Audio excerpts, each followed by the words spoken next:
තෙරුවන් සරණයි. මම අද විශේෂ කාරණයක් සම්බන්ධ ගොඩක් දෙනෙක් මගෙන් අහලා තිබිච්ච ප්‍රශ්නවලට පිළිතුරක් හැටියට ඒක ඒ ගැටලු වලට කොහොමද විසඳුමක් හොයාගන්නේ කියන එක ගැන මං හිතුවා ටිකක් කතා කරොත් හොඳයි කියලා. ඉතින් ගොඩක් දෙනෙකුට තියෙන ප්‍රශ්නයක් තමයි මේ ගෙවල් වල තියෙන අමනුෂ්‍ය බලපෑම් ඒ වගේම නොපෙනෙන දේවල් නිසා ඒ කියන්නේ අපිට හිතා ගන්න බැරි සමහර ගෝචර නොවන ඒ කියන්නේ අපිට අසු නොවන කරුණු නිසා ගොඩක් ජීවිතවල ප්‍රශ්න ගැටලු ඇති වෙන තැන් බොහොමයක් තියෙනවා. ඉතින් ඒවා ඇති වෙන්න හේතුව මෙහෙම තත්ත්වයක් ඇති වෙන්නේ කොහොමද කියන එක සම්බන්ධව ගොඩක් සමහර තැන්වල හැමදාම ලෙඩ ඉවරයක් නැහැ. සමහර තැන්වල කොච්චර හම්බ කරලා ගෙනාවත් ඒකෙන් කිසිම දෙයක් කරන්න හම්බ වෙන්නේ නැහැ. තවත් සමහර තැන්වල ගෙදර හැම දිනාම එක්කෙනාට එක්කෙනා නැහැ නුරුස්සන ගති එක්කෙනාට එක්කෙනා මේ අදහස් ගැලපෙන්නේ මත ભેදකම් ඒ වගේ ප්‍රශ්න ගැටලු ඇති වෙන අවස්ථා තියෙනවා. ඒතර තවත් සමහර අයට පිරිසක් හොඳට ඉන්නවා පිරිසක් අරගල ඇති කරගන්නවා. ඉතින් තව සමහර තැන්වල දරුවෝ අධ්‍යාපන කටයුතු කරන දරුවෝ කිසිම විදියකින් මේ අධ්‍යාපන කටයුතු කරන්නේ නැහැ වෙනත් දේවල් එක්ක වෙනත් නොමනා දේවල් වලට පැටලිලා ඔන්න එතන මේ පැත්තෙන් ප්‍රශ්න. ඉතින් ඇත්තටම බැලුවම ජීවිතය කියන්නේ ප්‍රශ්න පත්තරයක්. දැන් අපිට විභාගෙට එන ප්‍රශ්න වලට නම් අපි දන්නවා අනුමාන ප්‍රශ්න හරි තියෙනවානේ. එතකොට අපිට අනුමාන ප්‍රශ්න බලලා මේ අනුමාන ප්‍රශ්න වල හැටියට 1980 මේකාව 82 මේකාව 83 මේකාව එහෙනම් 84 මේක එන්න පුළුවන් කියලා අපිට නිකන් අදහසක් ඇති කරගන්න පුළුවන්. හැබැයි ජීවිතයේ එන ප්‍රශ්න අපිට එහෙම විසඳන්න අපිට එහෙම අනුමාන කරන්න බෑ. අපිට අනුමාන කරන්න පුළුවන් ඊටාම අල්පයක්.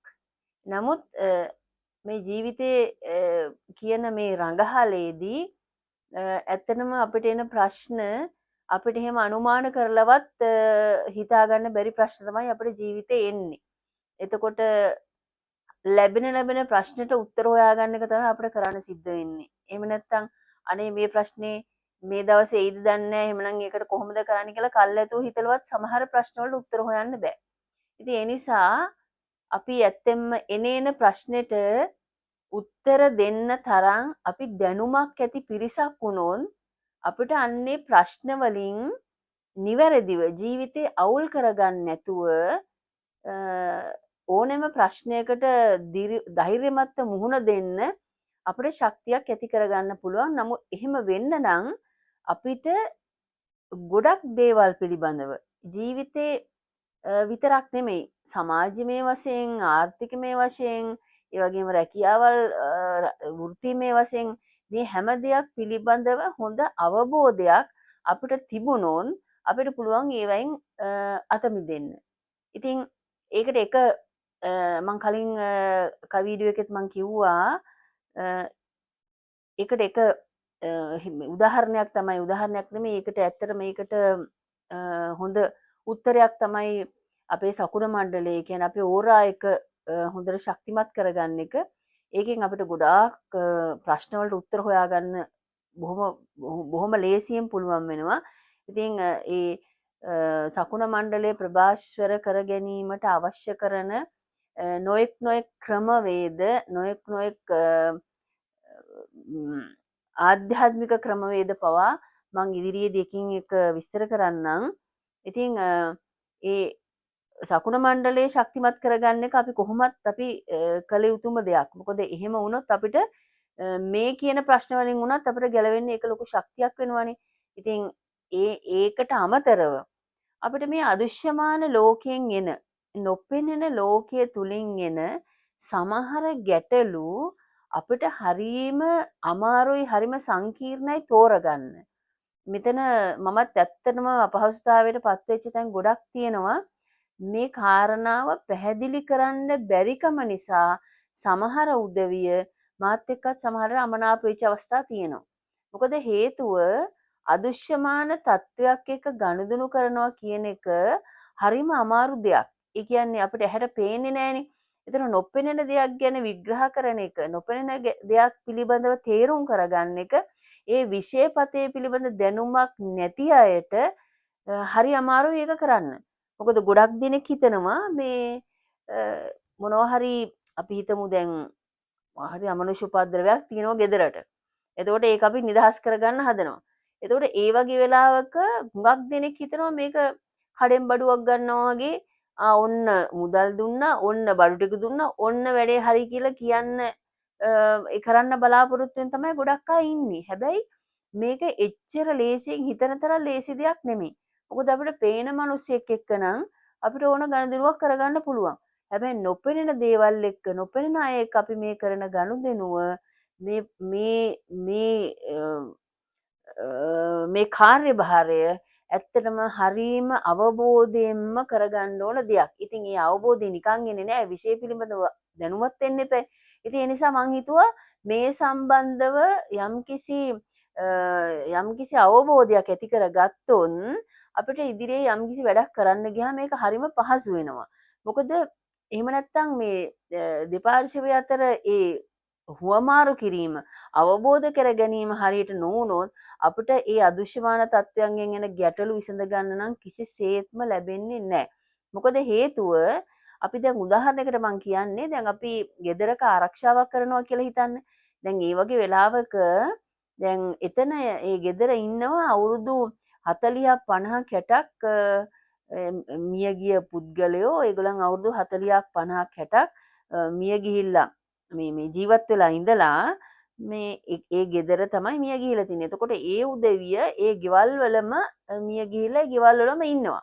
ඒ වගේ අවස්ථාවක අපි එහෙම පිරිසක් ඉවත් කරන්න කියලා සූදානම් වුණොත් ඒගොල්ලන් කොහෙත්ම කැමති වෙන්නේ නැහැ මේ මෙතනින් අයින් වෙන්න. මොකද දැන් අපිට උනත් ඒ හැඟීම ඒ අත්දැකීම අපිට උනත් තියෙනවනේ. දැන් අපි කොච්චර කරත් අපි කොච්චර සැප පහසු තැනකට ගියත් කොච්චර පහසුකම් තියෙන තැනකට ගියත් අපි ඉන්න තැන අපිට එච්චර පහසුකම් නැති වුණත් ඕනම කෙනෙකුට සැනසෙල්ලක් ලැබෙන්නේ තමන් හැමදාම ඉන්න තැනට ආවමනේ. කොයි වේලෙද ගෙදරට එන්නේ කියලා බලාගෙනනේ අපි ගමනක් වුණත් ගියාම කොයි වේලෙද ගෙදරට එන්නේ කියලා බලාගෙන යන්නේ. ඒ වගේ අදෘශ්‍යමාන තත්ත්වයේ ඉන්න මේ මියගිය පුද්ගලයොත් එහෙමයි. තමන් එදා ඉඳලා හිටපු තැනින් ඉවත් වෙන්න කිසිසේත්ම කැමති වෙන්නේ නැහැ. කොහොම හරි මොන දුකක් හරි ඉඳගෙන ඊට වඩා කොච්චරවත් හොඳ තැනක් තියෙනවා එතනට යම කිව්වට යන්න කැමති වෙන්නේ නැහැ.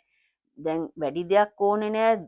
අම්මලා තාත්තලා බලන්න. අම්මලා තාත්තලා කොච්චර දරුවෝ හොඳ ගෙවල් දොරවල් හදලා කොච්චර සැප පහසුකම් දුන්නත් ඒ අය කැමති අර එදා ඉඳලා හිටපු තැන, එදා ඉඳලා දෙවිච්ච බඩු මුට්ටුවේ දැකපු බඩු මුට්ටු ටික, එදා ඉඳලා දැකපු ගහකොළ සතා සිපුයි පරිසරයක ඉන්නේ දෙමව්පිය වුණත් කැමති ගොඩක් අය කියන කතාවන්නේ. අපි හැම පහසුකමක්ම දීලා අම්මලාට එන්න කිව්වා. ඒනොට අම්මලා එන්නේ නැහැ. අම්මලා අර දුක් විඳගෙන අර හිටපු තැනම ඉන්න තමයි බලන්නේ. මට ගොඩක් අය එහෙම කියලා තියෙනවා. ඉතින් එහෙම කියන්න හේතුව තමයි ඒ අයගේ හිත බැඳුනේ, ගත බැඳුනේ, ඒ අයගේ මානසික සිතුවිලි බැඳුනේ, පරිසරයේ බැඳුනේ ඒ තමන් ජීවත් වෙච්ච තැනට. ඒතර මිය ගියා කියලා ඒකේ ලොකු වෙනසක් වෙන්නේ නැහැ.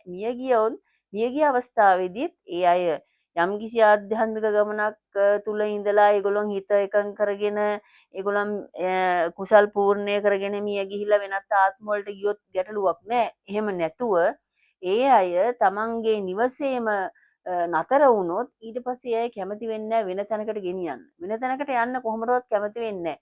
එතකොට මේ වගේ තත්වයක් තියෙද්දී දැන් අපි සාකච්ඡා කරගන්නවා හරි. අපි මේ ගෙදර තියෙන අමනුෂ්‍ය බලපෑම අයින් කරමු. එහෙනම් අපි ඒකට පිළියමක් කරමු. මේ සාකච්ඡාව මේ උදවියට ඇහිච්ච වෙලේ ඉඳලම එක්කෝ ඒ පැත්තට කරදර ඇති වෙනවා, එක්කෝ මේ පැත්තට කරදර ඇති වෙනවා. ඒ කියන්නේ වැඩේ එක්කෝ කරන කෙනාට ප්‍රශ්න ඇති වෙනවා. කරන කෙනා ශක්තිමත් නම් ඒක කොහොම හරි දරා ගන්න පුළුවන් වෙනවා. එහෙම නැත්නම් අදාළ ඒ කරන ස්ථානයේ ඉන්න පිරිසට ඔන්න එක්කෝ 4 දෙනෙක් හිටියොත් දෙන්නෙක් විරුද්ධ වෙනවා, දෙන්නෙක් කැමති වෙනවා. එහෙම නැත්නම් අද හා කියනවා, එහෙම නැත්නම් හෙට බෑ කියනවා. අද එකක් කියනවා, හෙට එකක් කියනවා. ඔහොම ඒ අදෘශ්‍යමානව ඉන්න පිරිස මේ පුද්ගලයින්ට මේ නිවසේ ජීවත් වෙන පුද්ගලයින්ගේ මනස වෙනස් කරන්න පුළුවන් ක්‍රමවේද ඒගොල්ලන්ගේ දැනීමේ හැටියට භාවිතා කරනවා. එතෙන්දී ශක්තිමත් පිරිසක් හිටියොත් ඒක බොහොම ලේසියෙන් කරනවා. එහෙම ශක්තිමත් නැති පිරිසක් හිටියන් ඒ අය වුණත් එක එක විදියට ඒ අය වුණත් මේ ඒගොල්ලොන්ට පුළුවන් මට්ටමින් ඒගොල්ලොන් ඒ බලපෑම ඇති කරනවා. ඉතින් එහෙම එහෙම බලපෑම් ඇති කරාම අර කරගන්න යන වැඩේ කරගන්න බැරුව ඔන්න අසාර්ථක වෙනවා. එතකොට ඔන්න සමහර විට අපි දන්නේ දෙපැත්තේ වචන හුවමාරුවක් වෙලා ඔය වැඩේ මට ඕනේ නෑ ඕනියක් එක්ක මං ඉන්නවා. ඕන්න එක්ක යකා කාලා ගියා දැන් කමන්නේ මරුණොත් කමන්නේ මේ විදිහට ඉන්නවා. ඕම කියා ඔන්න උතනින් නිදහස් වෙනවා. එතකොට අදුෂ්‍යමාන තත්ත්වයේ ඉන්න අයට උමනා කරන්නේ කොහොම හරි මේකෙන් ගැලවෙන්නනේ. එතකොට ගැලවීමට අවශ්‍ය ක්‍රමවේදේ ඒගොල්ලෝ සැලසුම් කරනවා. ඉතින් මේක සමහර වෙලාවට මගේ අත්දැකීමෙන් මම මේ කියන්නේ අපි අදාළ පාර්ශවකරුවන් එක්ක කතා කරත් අපි හිතමු දුරකථනයෙන් කතා කරනවා. දුරකථනයෙන් කතා කරත් මේ වචනේ එළියට ගිය මොහොතේ ඉඳලම යම්කිසි දේවල් ක්‍රියාත්මක වෙන්න පටන් ගන්නවා. සමහර උදවියට දුර බැහැරක ඉඳලා සාකච්ඡා කරත් ඒගොල්ලන්ට ඒක දැනුවත් වෙනවා.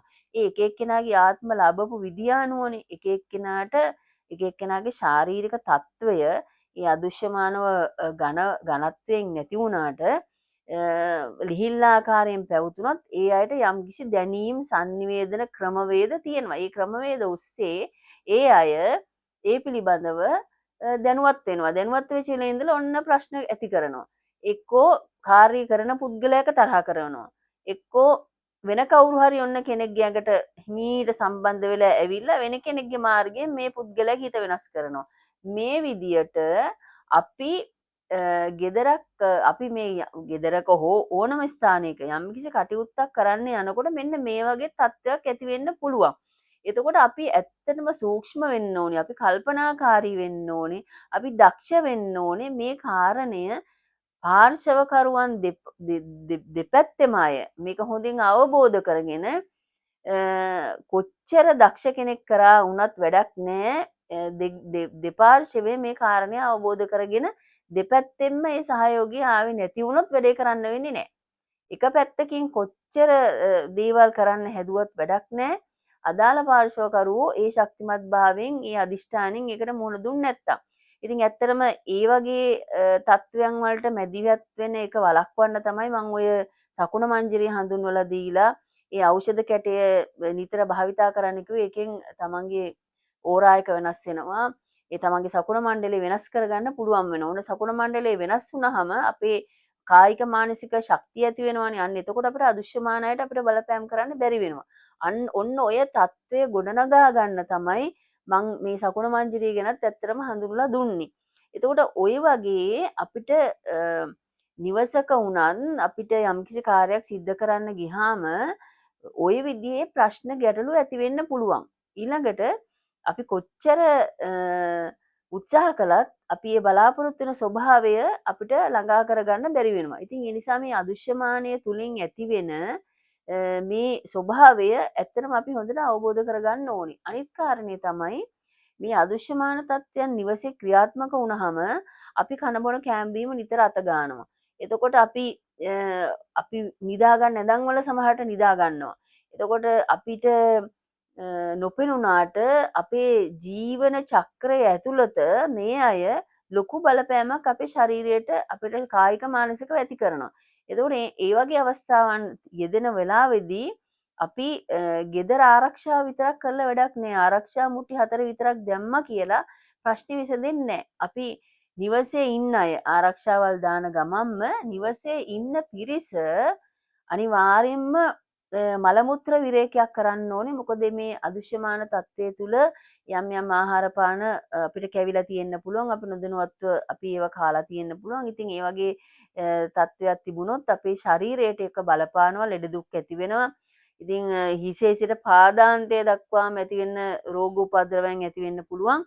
පිළිකා ආදී තත්ත්වයන් උනත් ඇති වෙන්න පුළුවන්. ඉතින් ඒ නිසා ඒ වගේ අවස්ථාවක නිවසක ආරක්ෂා කළොත් අපි අනිවාර්යයෙන්ම ඒ බුද විරේකය මුත්‍ර විරේකය කියන මේ විරේක දෙකම කරගන්න ඕනේ. ඒ වගේමයි අපි හිසට යම්කිසි ඒ කියන්නේ එක්කෝ බුද්ධ ශක්තිය එක්කෝ මන්ත්‍ර ශක්තිය කැටි කරපු ඖෂධීය තෙල් වර්ගයක් හිසට පාවිච්චි කරන්න ඕනේ. අපි කියමු ගෙදර 7 දෙනෙක් ඉන්නවා කියලා 7 දෙනාම දාන්න ඕනේ. 7 දෙනාම මල මුත්‍ර විරේකී කරන්න ඕනේ. එහෙම නොකළොත් එක්කෙනෙක් හරි නොකළොත් ඒ කෙනාට ඒ බර වැඩියෙන් දරා ගන්න වෙන්න පුළුවන්.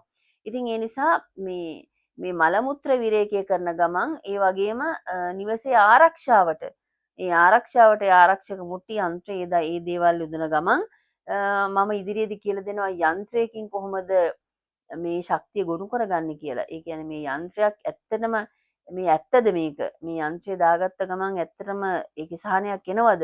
මොන ඔය ආදී කාරණා සම්බන්ධව ඉදිරියේදී මම කතා කරන්නත් බලාපොරොත්තු වෙනවා. ඉතින් මේ දැනට මම මේ කෙටියෙන් සඳහන් කරන්නේ මොකද මේ ප්‍රශ්න ගොඩක් අය අහලා තිබුණා.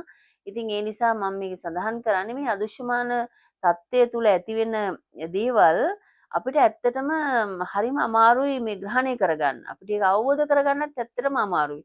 සමහර වෙලාවට මේ උදේ හුඳලා කතා කරන මිනිස්සයා අවසර යකෙක් වගේ. ඒතර අපිට තේරෙන්නේ ඇයි මෙහෙම වෙන්නේ කියලා. ඒතර අපි හිතනවා බලන්නකො මේ මිනිස්සයා මේ කිසිම මේ අනගුණක් නැහැ, මේ කිසිම හිතන්නේ නැහැ. මෙන්න මේ විදිහට හැසිරෙනවා. මෙන්න මේ විදිහට කියනවා මට කියලා අපිට සමහර ද්වේෂයක් තරහක් ඇති කරගෙන මේ පුද්ගල සදාට අතහැරලා දාන්නත් පුළුවන්. නමුත් ඇත්ත తත්වය ඕක නෙමෙයි. ඇත්ත తත්වයේ අදුෂ්‍යමානයේ තුලින් අදුෂ්‍යමාන හස්තය මේ පුද්ගලයාගේ ජීවිතයට ඒකරාශී වෙලා ඒ හරහා අපිට ඒ බලපෑම ඇති කරන්න. ඉතින් ඒ නිසා අපි ඇත්තටම මේ දැනුවත් වෙන්න ඕනේ. ඒ වගේ අදුෂ්‍යමාන තත්වයන් තුලින් අපිට බරපතල රෝග පීඩා ඇති වෙන්න පුළුවන්. ඒ වගේම ඒ වගේ අඩනබර වීම ඇති වෙන්න පුළුවන්. දුස්සන ගතිය ඇති වෙන්න පුළුවන්. මේ වගේ නොඑක් විදිහේ විපර්යාසයන් ඇති වෙන්න පුළුවන්. ඉතින් ඒ නිසා අපි ඒ අදුෂ්‍යමාන ලෝකයේ තුල ඇති වෙන මේ සටන පිළිබඳව අපි මනා අවබෝධයක් ඇති කරගන්න ඕනේ. ඉතින් මේ වගේ අවස්ථාවක අපි තමන්ගේ නිවස පිරිසිදුව පවත්ව ගන්න එක ඉතාම වැදගත්. අපිරිසිදු වෙන්නම අමනුෂ්‍යයන්ට ලං වෙන්න ලේසි වෙනවා. ඉතින් ඒ වගේ ගෙදරක් ඉතාම පිරිසිදුව පවත්වාගෙන යෑමෙනොත් ඒ අදෘශ්‍යමානයෙන් ඇතිවෙන බලපෑම් ගොඩක් සමනය කරගන්න පහසු වෙනවා. හැබැයි අදෘශ්‍යමාන තත්ත්වයක් තියෙන ගෙදරක් ලේසියෙන් අස් කරලා අතු ගාලා ඉවර කරන්න බෑ. කොයි වෙලේ අස් කරත් අයි පැත්ත බලන මේ පැත්ත බලනකොට ඔන්න කිලුටු වෙලා. ආයිත් හොදන්න ඕනේ. කොයි වේලේ බැලුවත් හොදලා ඉවරෙකුත් නැහැ. හැබැයි පිරිසුදුත් නැහැ. ඔන්න ඔය වගේ තත්ත්වකුත් ඇති වෙනවා. ඉතින් ඒ නිසා මේ දේවල් සම්බන්ධව ඇත්තටම මේ ගැන කතා කරොත් අවුරුද්දක් කතා කරන්න දේවල් තියෙනවා. නමුත් මම මේ අහපු ප්‍රශ්න වලට කෙටියෙන් උත්තරයක් හැටියට මේ පිළිතුරු ටික ලබලා දෙන්නේ. ඉතින් ඒ නිසා අපි ඇත්තටම යම්කිසි අදෘශ්‍යමාන தත්ත්වයේ තුල කරන යම් ගයක් කරනවා නම් පළවෙනියෙන් විශ්වාසය ඇති කරගන්න, අනිත් එක කරන පුද්ගලයා පිළිබඳව දැඩි අධ්‍යයනයක් විශ්වාසයක් ඇති කරගන්න, කරන අයත් ඒ කරවන පිරිස පිළිබඳවත් අවබෝධයක් ඇති කරගන්න ඕනේ. ඒ වගේම දෙපැත්තම ඊටාම අවබෝධාත්මකව මේ කරන්න කළොත් තමයි අපිට ඒකෙන් සම්පූර්ණ නිදහස් වෙන්න පුළුවන් වෙන්නේ.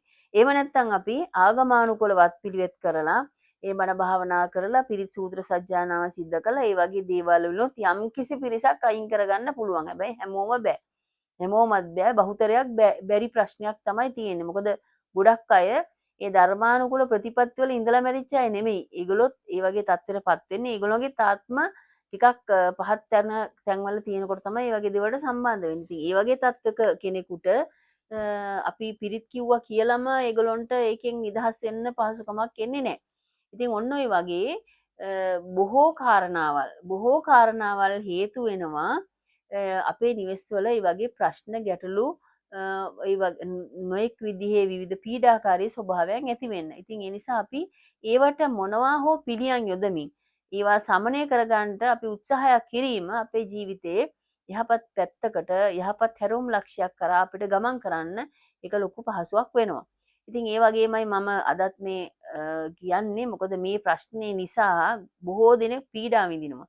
මේ ගෙදර ආරක්ෂා කරගන්නේ කොහොමද? මේ ඇත්තටම මේ දේ වුණාද?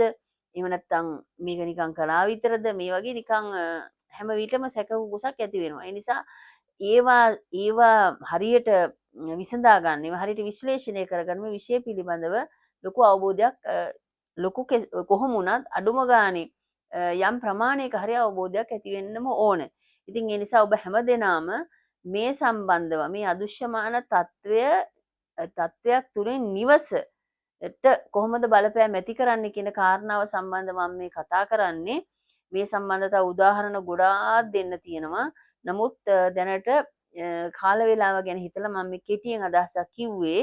ඉතින් මේ වගේ තත්ත්වයන් අවබෝධ කරගන්න අපටත් යම්කිසි ප්‍රතිපත්තිමය ජීවිතයක් ඉඳගෙන ප්‍රතිපත්තිමය වශයෙන් අපි යම්කිසි කුසල් පූර්ණය කර ගැනීමක් අපි ඇති කරගන්න ඕනේ. එහෙම නැත්නම් අපිට අපි බලාපොරොත්තු වෙන දේවල් අපිට සාක්ෂාත් කරගන්න බැරුව යනවා. ඉතින් ඒ නිසා මම අදත් මේ කාරණාව සම්බන්ධව තව බොහෝ දේවල් කතා කරන්න තිබුණත් අද මම මේ වෙලාවේ දැනට මේ සාකච්ඡාව නතර කරනවා. ඒ නිසා ඔබේ නිවස පිළිබඳව දැඩි අවධානයක් යොමු කරන්න, නිවසේ ජීවත් වෙන අය පිළිබඳ අවධානයක් යොමු කරන්න Tamanට දැනෙනවා නම් දැන් මම ඊළඟට මම කියලා දෙනවා කොහොමද අපිට මේ වගේ බුද්ධ තත්ත්වයක් අවබෝධ කරගන්න දැනෙන්නේ. ඒවා ගඳ සුවඳින් දැනගන්න පුළුවන්. සමහරුන්ට පේනවා. සමහරුන්ට සමහර පුද්ගලයෝ ඉන්නවා ඒ අයට පේන්න පටන් ගන්නවා. කොහොමත් සතා සිව්පාවට නම් පේනවා. නමුත් මිනිසෙන් හැටියටත් පේන අයත් ඉන්නවා. ඉතින් ඒ වගේ ඒවා ඇවිල්ලා දියුණු මනසක් ඇති වෙනකොට මේ අදෘශ්‍යමාන ලෝකේ සියුම් රේඛා පවා අවබෝධ කර ගැනීමේ ශක්තිය අපට ලබා ගන්න පුළුවන්. ඉතින් මේ වගේ තත්ත්වයක් ඔබේ ගෙදර තියෙනවා නම් ඊටාම ඉවසීමෙන් ඊටාම කල්පනාකාරීව Tamanට විශ්වාසවන්ත පුද්ගලයෙක් සම්බන්ධ කරගෙන ඒ කටයුතු නිදහස් කර ගැනීමෙන් Tamanගේ ජීවිතයේ සතුටින් සමාදානයෙන් කරදරයක් නැතුව ජීවත් වෙන්න පහසුකමක් සැලසෙනවා. හැබැයි මම මේ කතාව කිව්වා කියලා හෙට ඉඳලා කතා කරලා අහන්න එපා. මේ ගෙදර ආරක්ෂා කරගන්න තියෙනවා මේක කරගන්න ඕනි කියන එක. මොකද මම ගෙවල් ආරක්ෂා කර දේවල් ඒවා සම්පූර්ණ දේවල් නතර කරලා තියෙන්නේ මේ කාල සීමාවේ දේවල්. නෙමෙයි කොහොමද ඉදිරියට මේ දේවල් කරන්නේ නැහැ. ඉතින් ඒ නිසා මම මේ මතක් කරන්නේ මේ වගේ ගැලවෙන්නේ කොහොමද කියන කාරණේ පිළිබඳවයි මම මේ මතක් කරන්නේ. ඉතින් එතකොට ඔය හැම දිනාටම ඒ උත්සාහය තුල ඒ තමන්ගේ ගමන සාක්ෂාත් කරගන්න ඒකට අදාළ පිළියම් ප්‍රතිකර්ම මොනවද කියලා මම ඉදිරියට පැහැදිලි කරනවා. ඒවා අනුගමනය කරලා ඒ තමන්ගේ නිවෙස්වල තියෙන ඒ අදෘශ්‍යමාන தත්ත්වය තුලින් ඇති වෙන බරපතල පීඩාවන් මගහැරගන්න මේ දැනුම ඊටාම ප්‍රයෝජනවත් වෙයි කියලා මම විශ්වාස කරනවා. එහෙනම් හැම දිනාටම තෙරුවන් සරණයි.